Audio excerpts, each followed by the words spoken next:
देश की प्रधानमंत्री नरेंद्र मोदी जी को हम लोग ये गुहार लगाते आए थे कि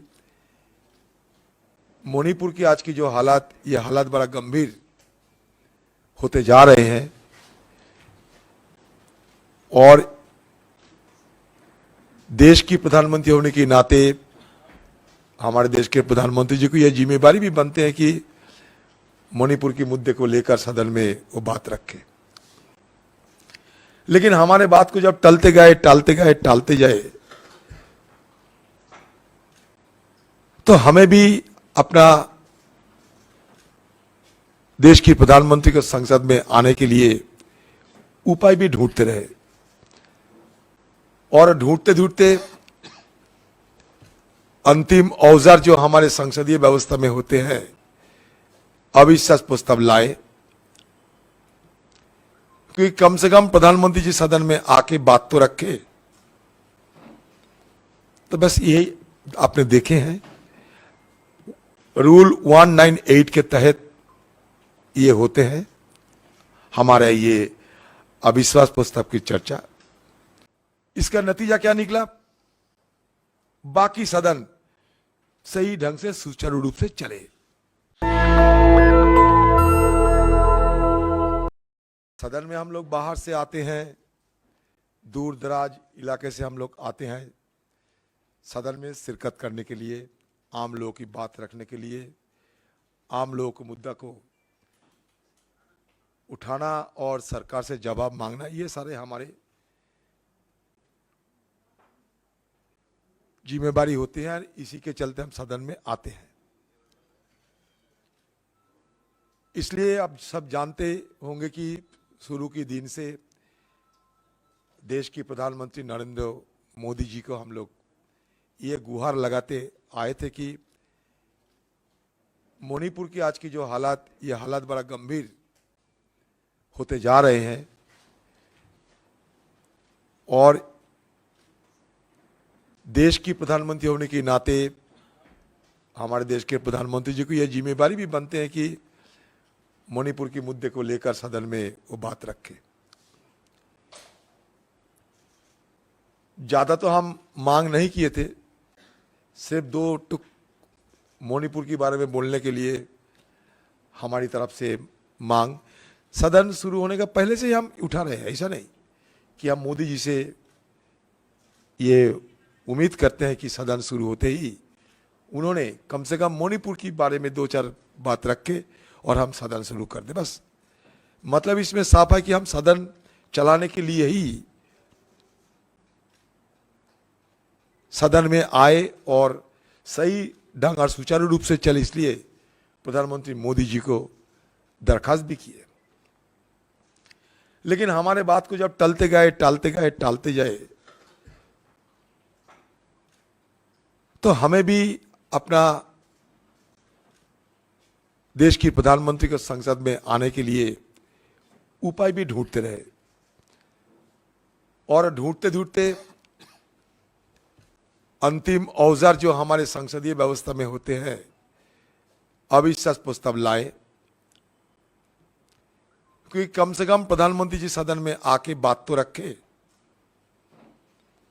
तो बस यही आपने देखे हैं, रूल 198 के तहत ये होते हैं हमारे ये अविश्वास प्रस्ताव की चर्चा। और हमारे पार्लियामेंट की ये परंपरा होते हैं कि जब तक अविश्वास प्रस्ताव पे चर्चा खत्म नहीं होते तब तक बाकी जो बिल वगैरह है उसको पारित नहीं किया जा सकता।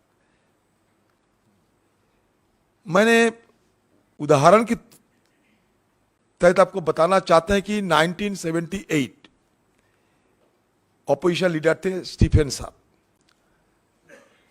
प्रधानमंत्री मोरारजी देसाई शायद 10 या 11 मई को सदन में अविश्वास प्रस्ताव लाए गए थे।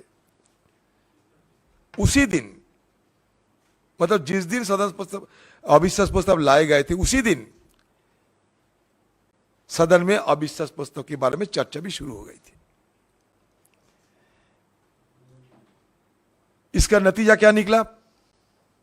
बाकी सदन सही ढंग से सुचारू रूप से चले।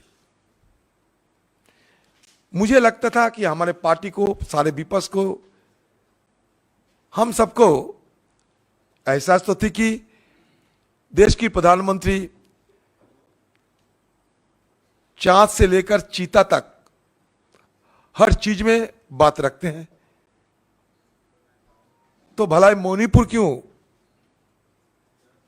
कोई भी मुद्दे पे देश की विपक्ष के सारे विपक्ष जब मांग करते हैं,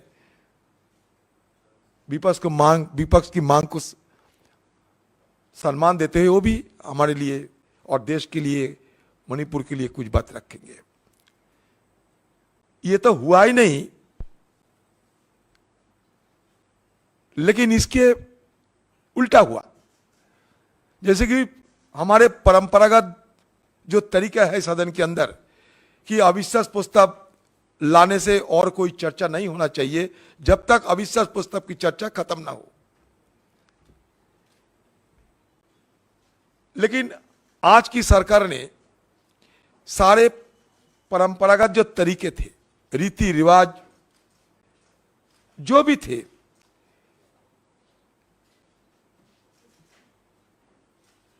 सबको अमान्य करते हुए, धजिया उड़ाते हुए एक के बाद एक बिल पारित करते रहे।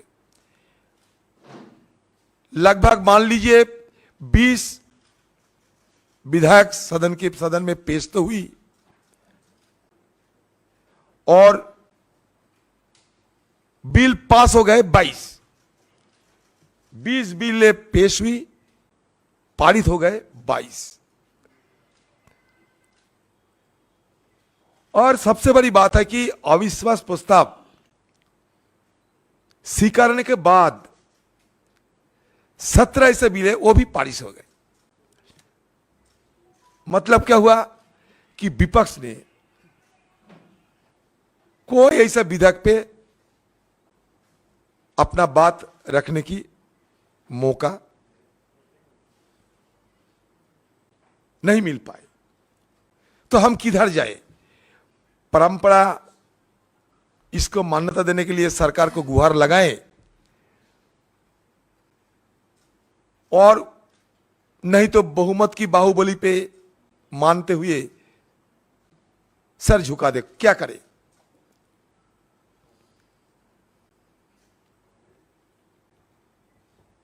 तो इसमें सारे जो इंडिया अलायंस, उन्होंने यह फैसला किया था कि दिल्ली बिल के मुद्दे के अलावा बाकी सारे बिल ना पारित हो और हमारा मांग जारी रहे कि मणिपुर की चर्चा शुरुआती तौर पे किए, बाकी सुचारू रूप से सब कुछ चले।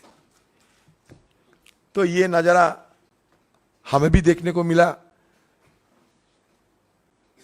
जो जिंदगी में नहीं देखा संसदीय इतिहास में।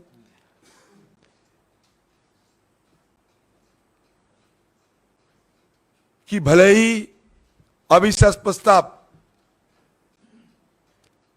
ताक में रखा जाए,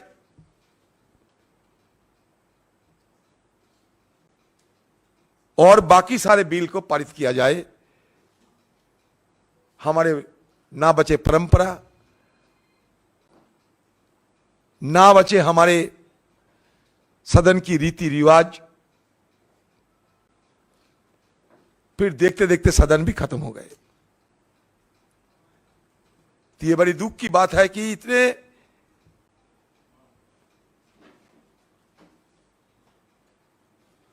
सारे मेंबर हिंदुस्तान की हर कोने से आते हैं, लेकिन अपना बात रख नहीं पाते।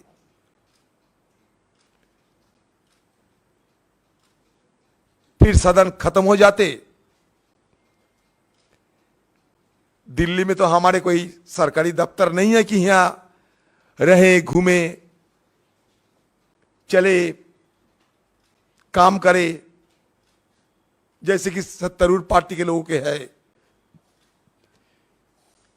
हमारे लिए पार्लियामेंट के अलावा और कोई हवा महल तो नहीं है। तो इसलिए ज्यादातर जो एमपी होते हैं, सदन जब चलना शुरू होते उस समय आते हैं, सदन खत्म होते ही चले जाते हैं। बस यही हमारा पार्लियामेंट की ये परफॉर्मेंस है। मैं कभी अपने स्पीकर साहब की और पार्लियामेंट की सेक्रेटेरिएट इनके खिलाफ कोई बात करना नहीं चाहते। उनकी अपना राय उनके पास है। हमारे स्पीकर साहब भी उत्पादकता के बारे में सारे बता चुके हैं। लेकिन हमारा मन में जो दुख लेके जा रहे हैं, मैं उसी दुख का ही बयान करते हैं और कुछ नहीं। क्योंकि सदन में हम जब जाते हैं ये मान के चलते हैं कि हमारा स्पीकर साहब हमारा अभिभावक होते हैं, उनकी बयान पे हमें कोई इतराज नहीं। सदन में तो बिल पारित हुई है, ये तो सही है, लेकिन वो बिल पारित में हम लोग भाग नहीं ले पाए, यही हमारा दुख है। चलिए बाकी दो कुछ अगर आपको पूछना चाहिए पूछ सकते हैं, एक एक करके पूछिए, ज्यादा मत पूछिए। एक सवाल बार बार ना दोहरा जाए तो अच्छा होगा।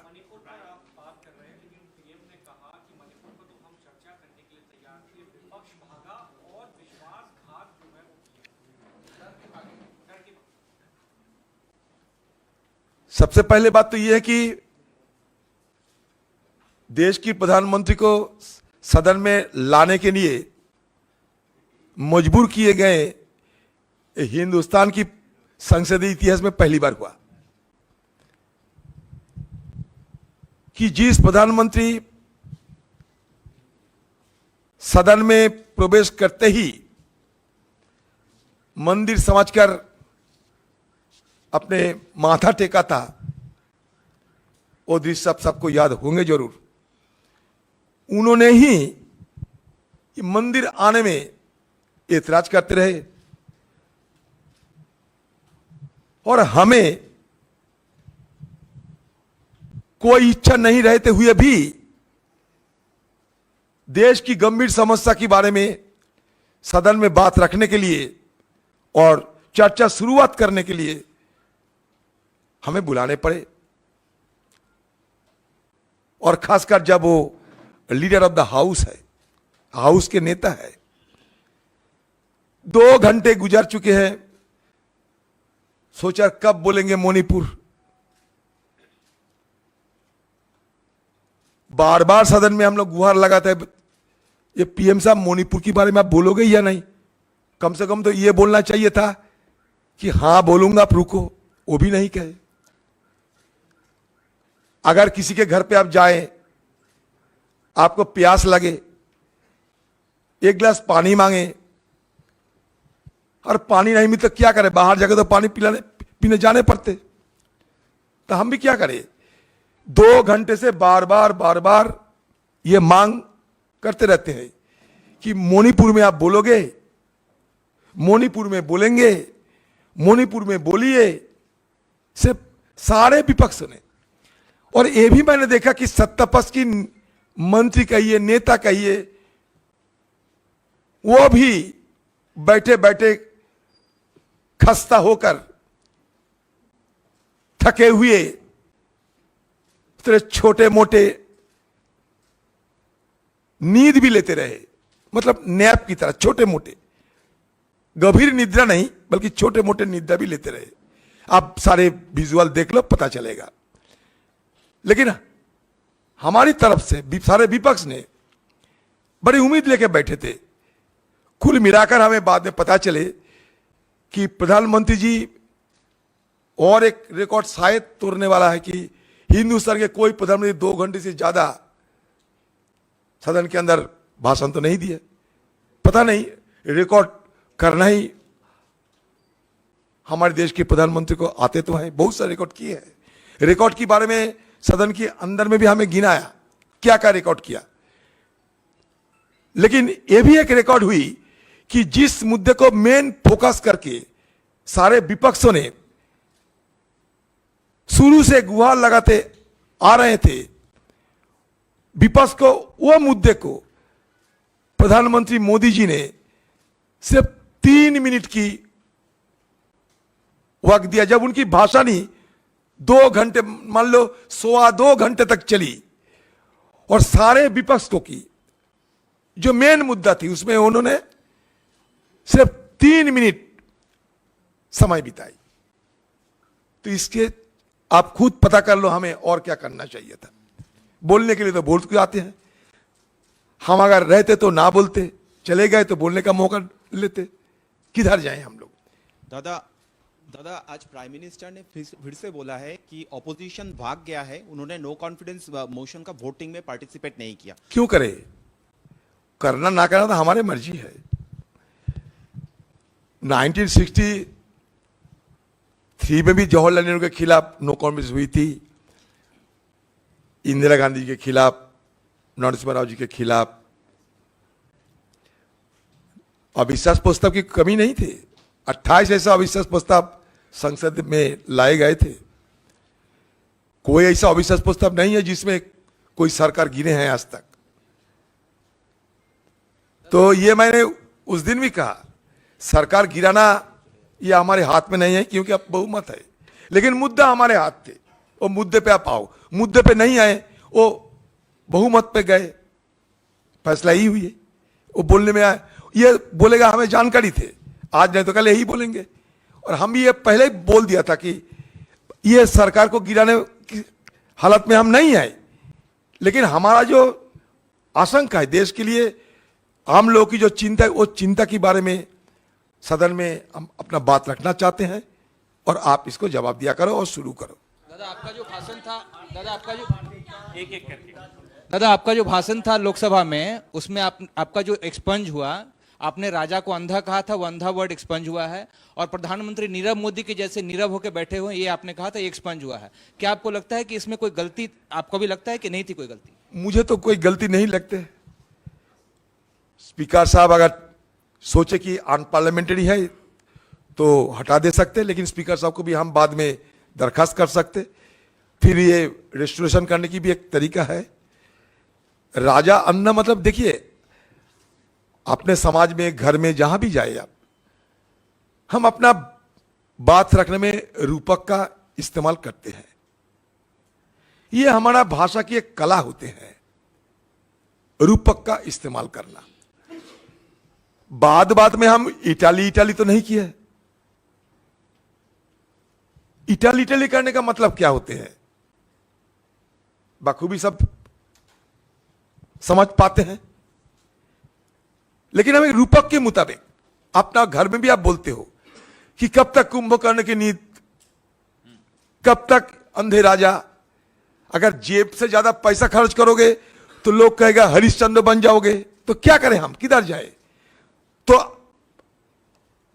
अगले दिन में ऐसा हो सकता कि हमारे देश की सरकार ये भगवा व्याकरण भी बना सकते, कि कौन सा भाषा, भगवा शब्दावली भी बना सकते, नया डिक्शनरी बनेगा हिंदुस्तान में, कि सत्ता पक्ष में रहने से सब भाषा का इस्तेमाल किया जा सकता, लेकिन विपक्ष रहने से आपको ध्यान रखना पड़ेगा कौन कौन सा भाषा इस्तेमाल करने की इजाजत है ही या नहीं।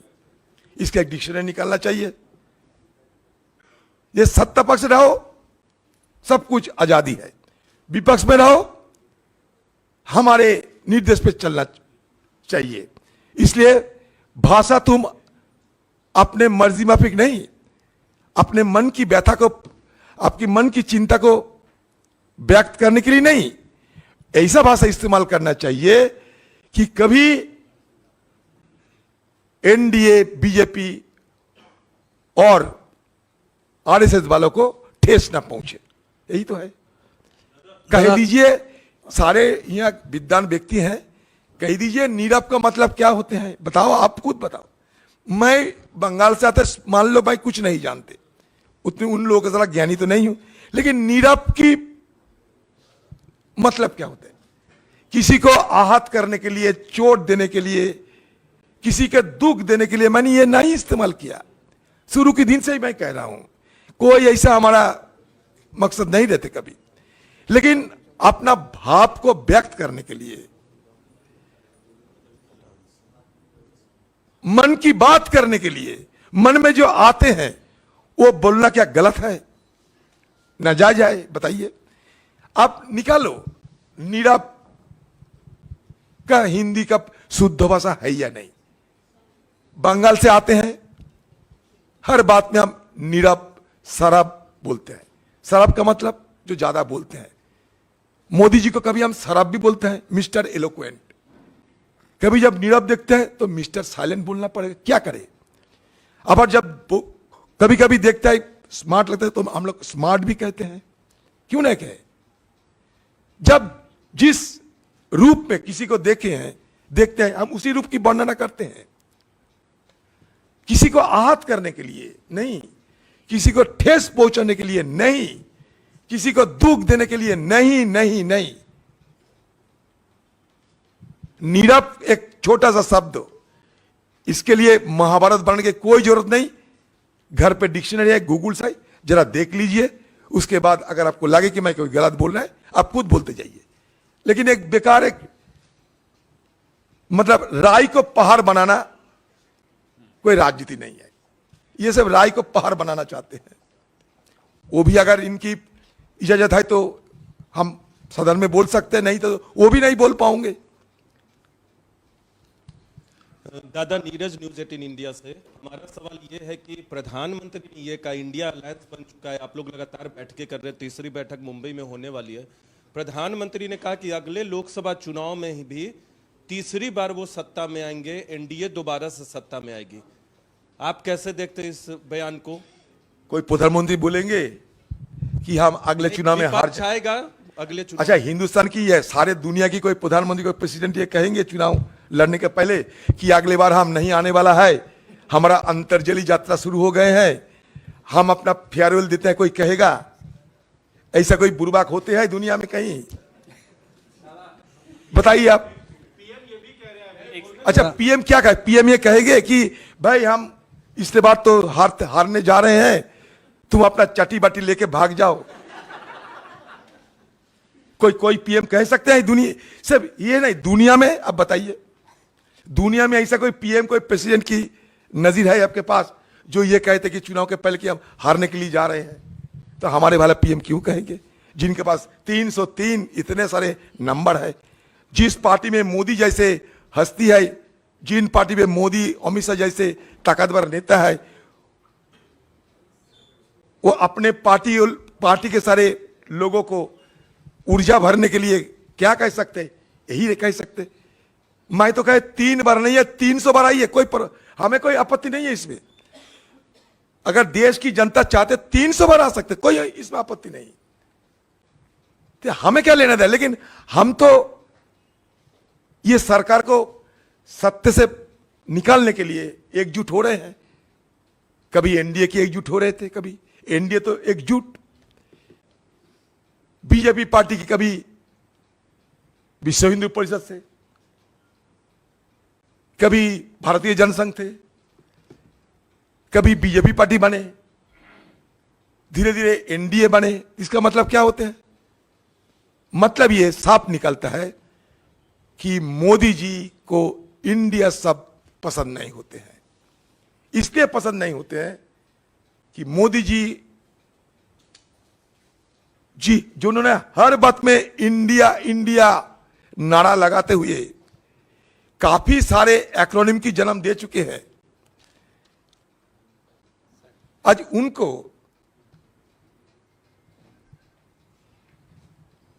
उनको इंडिया नाम पे असहज महसूस होते हैं, ये मैं जरूर कहूंगा। नहीं तो इतने सारे ताकतवर है मोदी जी, देश की सबसे बड़ा शक्तिशाली पुरुष है, एक इंडियन नाम को लेकर इतने बार उनको कहने की क्या जरूरत है? कभी कहते हैं मैं 400 सीट लेके आऊंगा, अरे सब सीट लेके आओ, कोई हर्जा नहीं, लेकिन इंडिया नाम में आपका आपत्ति क्यों है? कभी कहते हैं इंडियन मुजाहिदीन, कभी कहते हो ईस्ट इंडिया कंपनी। जब पुसाते हैं कहते हो कि startup India, make in India.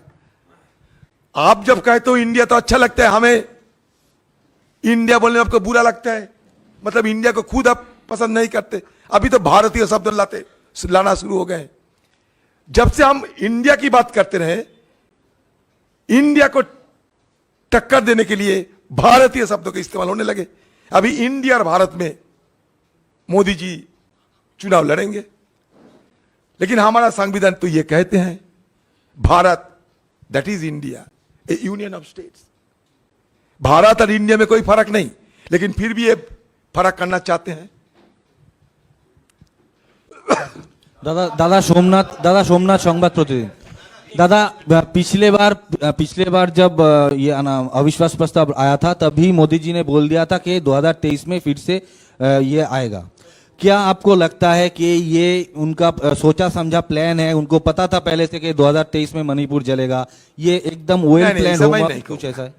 ऐसा मैं नहीं कहना चाहता। देखिए, देश की एक प्रधानमंत्री कभी ये नहीं चाहेगा कि एक देश जले, मणिपुर जले, और मणिपुर जलने के पीछे इनका कोई मदद हो, ऐसा मैं नहीं कहना चाहता। बेबुनियाद और आधारहीन बात मैं करना नहीं जानते, लेकिन यह बात जरूर कहूंगा कि मणिपुर की हालत को संभालने नहीं सके अब तक।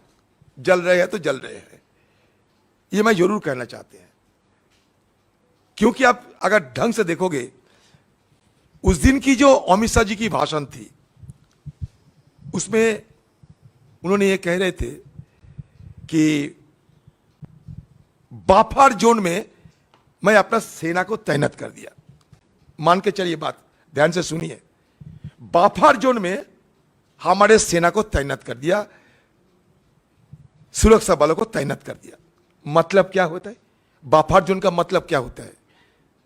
दोनों तरफ संघर्ष होते हैं, बीच में तैनाती के चलते ये रुकते हैं। इधर कुकी, इधर मैती। कुकी जमो हमार जो है, इधर मैती, और वो खुद स्वीकारते हैं, देश की गृह मंत्री, मतलब स्वीकारते हैं कि इस तरफ कुकी लैंड है, इस तरफ मैती लैंड है। मतलब आज मणिपुर की हालात कितना बिगड़ चुके हैं कि देश की गृह मंत्री सदन में ये कहते हैं कि मैं बाफर जोन में सेना तैनात किए। ये नहीं कहते कि हमारे मणिपुर से 4,500 से 5,000 आधुनिक हथियारों लूटे गए हैं, जो कभी भी हिंदुस्तान में नहीं हुई, और 3 मास गुजर चुके हैं, फिर भी ये थामने के कोई नाम नहीं लेते हैं। तो सेना बल भेजो या सुरक्षा बल भेजो, ये हथियार बरामद करो, शांति बहाली की व्यवस्था करो, सौहार्द बनाए रखो, भाईचारा को बनाए रखो। यही तो इनका काम था। लेकिन वो बात नहीं करते हुए उन्होंने कह रहे थे कि मैं बाफर जोन में सेना तैनात कर दिया। मतलब ये एलओसी की तरह बात करते हैं। एलओसी क्या होता है? इस तरह पाकिस्तान, इस तरह हिंदुस्तान, बीच में एलओसी। बाफर जोन में वैसा ही है, एक तरह कुकी लैंड, कुकी जोमी लैंड, और दूसरी तरफ मैती लैंड। अब ठीक से पढ़ के देखो, अब सबको जानकारी लेना चाहिए इस मुद्दे पे, क्योंकि बड़ा अद्भुत व्याख्या किए थे अमित शाह जी। उस दिन मैं ये समझाने की कोशिश कर रहे थे उनको सदन के अंदर, मुझे बोलने का मौका नहीं दिया गया, तो कैसे समझाऊं? मैं भी शंका जताने की कोशिश की, इस तरीके की बयान देश की गृह मंत्री को नहीं देना चाहिए था। मैं जरूर ये कहना चाहते थे उस दिन। दादा, आज ऐसा हालत हुआ है मणिपुर में कि मणिपुर के पुलिस आर्मी के खिलाफ थाने पे केस दर्ज कराते हैं। हिंदुस्तान में कहीं कब हुआ ना, कभी किसी ने देखा। सोच लीजिए आप लोग जरा, सबको सोचने की जरूरत है, क्योंकि आप या मैं जो भी हो, हम सब ये देश की स्टेक होल्डर हूं। ये देश हम सबके लिए है, चाहे कोई भी जगह कोई रहे, तो इसलिए सबको सोचना चाहिए। दादा ये सवाल इधर से है। सदन में जब अविश्वास प्रस्ताव पे चर्चा हो रही थी तो प्रधानमंत्री और गृह मंत्री का आपके प्रति जो प्यार और स्नेह है बराबर लगातार दिखा। आपने गृह मंत्री के बयान का जिक्र किया, आपने एक इंटरव्यू दिया था हाल ही में जिसमें आपने इंडिया गठबंधन को मजबूरी का गठबंधन बताया और इस बात का जिक्र पुरजोर तरीके से गृह मंत्री ने अपने भाषण में किया। क्या आपको लगता है कि वाकई में मोदी सरकार को हटाने के लिए एक मजबूरी का एक पैन इंडिया प्लेटफॉर्म आप लोग बनाने जा रहे हैं, जिसको पॉलिटिकली उन्होंने हाउस के अंदर भी अपने डिबेट में भुनाया? कोई फर्क नहीं पड़ता, क्योंकि मुश्किल है आप लोग जैसे लोगों को लेकर जे हमारे लिए प्यार है मोहब्बत है। मैं किसी प्यार और मोहब्बत की और विपक्ष रहते हुए किसी से ना ये मांगता ना पूछता। मैं अपना सम्मान चाहते हैं, अधिकार चाहते हैं, जो हमारा हक है। मैं किसी की प्यार और मोहब्बत की मोहताज नहीं हूं। आप जो बात रखे हैं, देखो आप भी आधा अधूरी बात रख दिए हैं चालाकी से। एक मिनट, आप मंत्री ज्योतिरादित्य सिंधिया ने क्या बोला, आप दोबारा निकाल लीजिए। अच्छा, अरे एजेंसी के एएनआई, मैं बता रहा हूं आपको। आपने उसमें ये कहा कि इंडिया गठबंधन मजबूरी का गठबंधन है। बिल्कुल कहा, मैं बता रहा हूं आपको। मैं आप तो बीजेपी के सांसद की तरह बात करते हैं ना, इसलिए मैं कह रहा हूं। नहीं, मैं जवाब तो दे दीजिए। ज्योतिरादित्य सिंधिया ने ये मुद्दे उठाए थे सदन के अंदर, रिकॉर्ड पे देख लो आप क्या कहा उन्होंने। अधीर चौधरी ने कहा कि इंडिया अलायंस जरूरी है और फिर मजबूरी भी है, इसलिए मैं कहा आधा अधूरी बात रखें आपने। फिर दोबारा देख लीजिए, एएनआई हटे नहीं। जिस एजेंसी की बात आप कर रहे हैं वो एजेंसी अभी भी जिंदा है और उनमें हमारा जो भाषण वो भी जिंदा है। अभी उसको हटाने की, क्योंकि वो तो सदन नहीं है कि हटा देंगे, एक्सपंज नहीं होते वहां से। उसका थोड़ा ध्यान से देख लो। एक मिनट, वो मैंने बड़े स्पष्ट तरीके से कहा था कि ये जरूरी है और फिर कहा जरूरी है और साथ साथ मजबूरी भी है। मजबूरी कोई अन्याय बात नहीं होता है। मान लीजिए आप धूप पे निकालोगे, धूप चलते चलते बारिश आ जाएंगे, तो आप क्या करते हैं, एक छत्रक इस्तेमाल करते हैं। ये मजबूरी है, नहीं तो क्या है, कोई गलत है एक छत्रक इस्तेमाल करना। इसीलिए आपको कहा अजय भाई कि आधा अधूरी बात करते हैं। ये जरूरी है पहले बोला नहीं। अरे मैं नहीं, आपको मैं कह रहा हूं। अच्छा, उसके और आगे पीछे देख लेने से अच्छा होते। मैंने कहा समंदर के नीचे जब तीमी मछलियां चलते हैं तो आजू बाजू में छोटा मछलियां डरते हैं, तो वो क्या करते हैं, कभी कभी सब मिलके तीमी मछली जैसा सेहत बना लो, क्योंकि तीमी डरे। तो क्या गलत है इस बात में? ये तो साइंटिफिक बात है। समंदर की नीचे ऐसा होते हैं।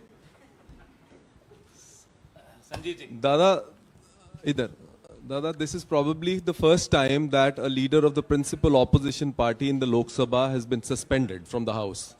So what would you say about the current trend of suspensions, that if you speak current trend of suspensions in both Lok Sabha and Rajya Sabha against opposition leaders, how they've been suspended? 4 of them stand suspended today. See, it's really a new phenomena that we have never been experienced during our career in parliament. See, the issue is that as it has been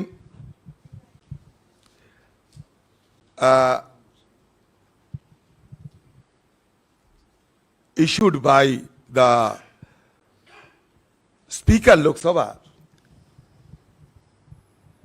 I cannot disobey his order or direction or anything whatsoever. But very steadfastly and with all humilities at my command, I can say that I did not have even a remote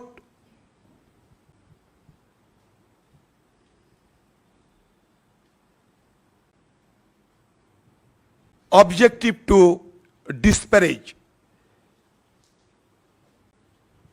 or tarnish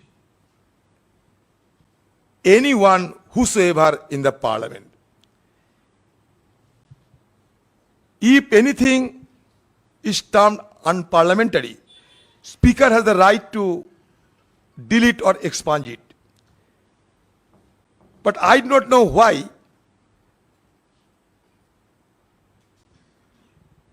for one or two words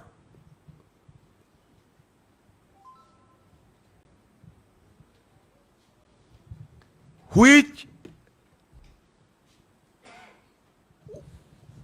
were misconstrued by them as an offensive,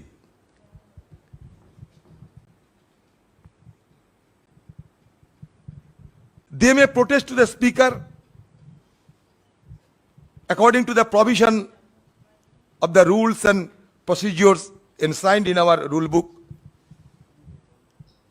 and got those words expunged. This is the very simple formula.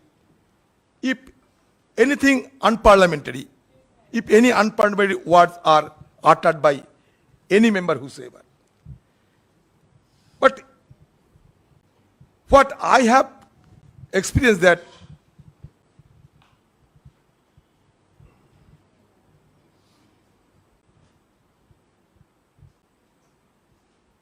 there is a deliberate design by the ruling party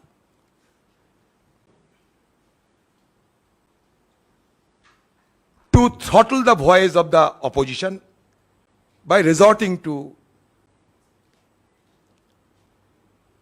various unsavory instruments which should not be applied on me. See,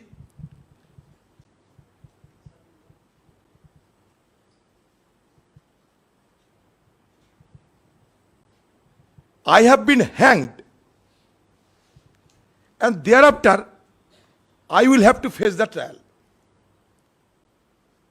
It's a very queer situation I have been facing. First of all, to be hanged, thereafter go for trial. But again, I am, with all respect at my command to the chair of the house, I must say that I cannot contradict the direction of the chair. But if I find that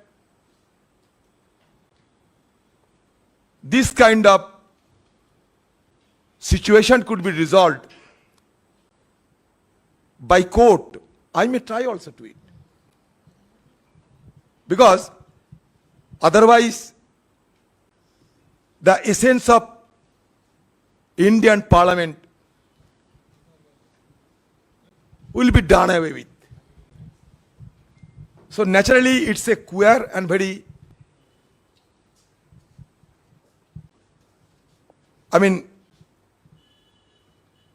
precarious and as well as the retrogressive steps being taken by the government itself. So this kind of retrogressive steps certainly will undermine the spirit of parliamentary democracy, that I can say. दादा एक second, Hindustan times, फिर जैनेंद्र जी, ABP, अभी अभी रुक जाइए, बात एक second रुक जाइए। देखिए, एक सवाल बार बार सर मैं पूछ लेता हूं और उसके बाद पूछ लेता हूं। दादा, आपके संसद में साथी हैं, वरिष्ठ वकील हैं मनीष तिवारी, उन्होंने कहा कि आपका जो निलंबन है ये फिट केस है सुप्रीम कोर्ट में हम चैलेंज सोचते करने हैं के इस लिए। विषय पे। क्या आप ये कदम उठाएंगे? हाँ, उठा सकते, जरूरत पर तो उठा सकते, और वो जो कहाना मजबूरी से उठा सकते। और एक चीज और जो आप कह रहे हैं कि पहले आपको फांसी दे दी गई, फिर आपका मुझे ट्रायल लगता है होगा। क्या करें। मैं सवाल सुन लीजिए, क्या जो प्रिविलेज कमेटी की कार्रवाई होगी उसके सामने आप पेश होकर के बिल्कुल, सफाई देंगे? बुलाने से जब बुलाएंगे तब पहुंच जाऊंगा। मैं तो बड़ा अस्थिर होकर बैठे हैं, अधीर होकर बैठे हैं कि कब मुझे बुलाया जाए। I have a question. जरूर जाऊंगा। देखिए, जो नियमों है, जो रीति रिवाज है, जो परंपरा है, सब मान के चलते हैं हम लोग, और मान के चलूंगा भी। इसमें कोई दो राय नहीं है। लोगों ने हमें वोट देकर, उनकी आशीर्वाद दुआ लेकर नुमाइंदे बनते हुए आए हैं, तो नियमों के मुताबिक चलना चाहिए ना। वो जरूर हम करते रहेंगे। Okay, I have a question. I have a question. मैंने क्या कहा? जा सकते हैं, क्या कहा? I have a question. विचार विमर्श कर रहे हैं। मैं तो कह दिए हैं अभी अभी। I have a question to Aditya. Yesterday, the Parliamentary Affairs Minister Prahlad Joshi has said that they wanted you to apologize or express regret in the House. Because you didn't express regret, that is the reason why they had to move a motion against you. See, you have all witnessed the bedlam descended in the well. Someone, he's a former wrestler from UP. He was ferociously descended on the well to even physically assault myself. You have all observed it. I do not know when my apology was sought for. I do not know. But my question is, yes, why should I beg apology? That must be elaborated. And if I can prove that the so-called minister, he has been seeking my apology out of vengeance, then what is to be done? I have sought apology to Mahamahim Rashtrapati ji. By default, I made a mistake, I committed a mistake, and immediately I sought an apology from her. दादा मेरा सवाल Just a bit. So, I cannot afford to satiate the thirst of vengeance, the thirst of retaliation.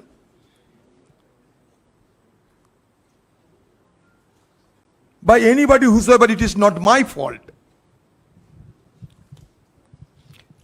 दादा मेरा नाम कनिका है, मैं सचवेलक से हूँ। सवाल ये है, अभी आपने कहा कि इंडिया अलायंस जो बना है वो एक मजबूत अलायंस है। आपने एक बात और जिक्र किया कि बीजेपी के पास तो मोदी का चेहरा है, अमित शाह का चेहरा है। आपको लगता है कि 2024 में जो आप लोग बोलते हैं कि इंडिया अलायंस मजबूती के साथ लड़ेगा, तो मोदी के चेहरे के और अमित शाह के चेहरे को आप लोग कॉम्पिटिट कर पाएंगे 24 में? देखते जाइए, देरी तो है। इतना चेहरा लेकर क्या करेंगे? आम लोगों की आशीर्वाद हुआ सबसे बड़ा भरोसा है। चेहरा की सूरती में क्या लेना देना है हमसे? आज की चेहरा कल बिगड़ सकते हैं। मुझे अगर बुरा लगता है, मैं अगर जाए सैलून में, पार्लर में, मुझे भी अच्छा दिखाएंगे।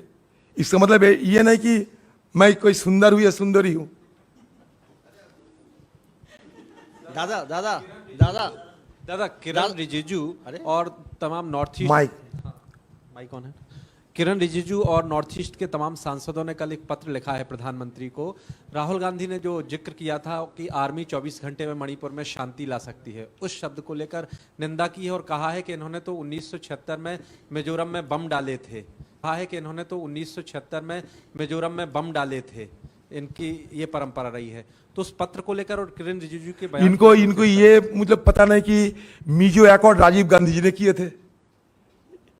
ये तो माहिर है हाँ को ना करना, ना को हाँ करने। आपको राजीव गांधी जी मतलब कांग्रेस जमाने में मिजोरम में मिजो अकॉर्ड हुई थी। अब देखो, मिजो अकॉर्ड किसने किया था? कांग्रेस जमाने में किया था मिजो अकॉर्ड। अब इतिहास पढ़ लो। अगर कहीं बम गिराना की जरूरत होती है तो हो सकते। मैं तो चाहता हूं कि लद्दाख में बम गिराओ और चीना फौज को हटाओ वहां से, चाहे क्यों ना वो हमारे देश के अंदर बमबारी हो, क्योंकि चीना फौज हमारे देश के अंदर बैठे हुए हैं। इसलिए देश के अंदर बमबारी होना चाहिए चीना फौज को हटाने के लिए। अगर कहीं मिजोरम के अंदर कोई बाहर वाले फौज के अगर घुसपैठिया होते तो बम एक बने 100 बार गिराना चाहिए था। इसमें कोई अंडर नहीं। लद्दाख में हमारे जमीन पे आके चीना फौज ने बैठे हैं।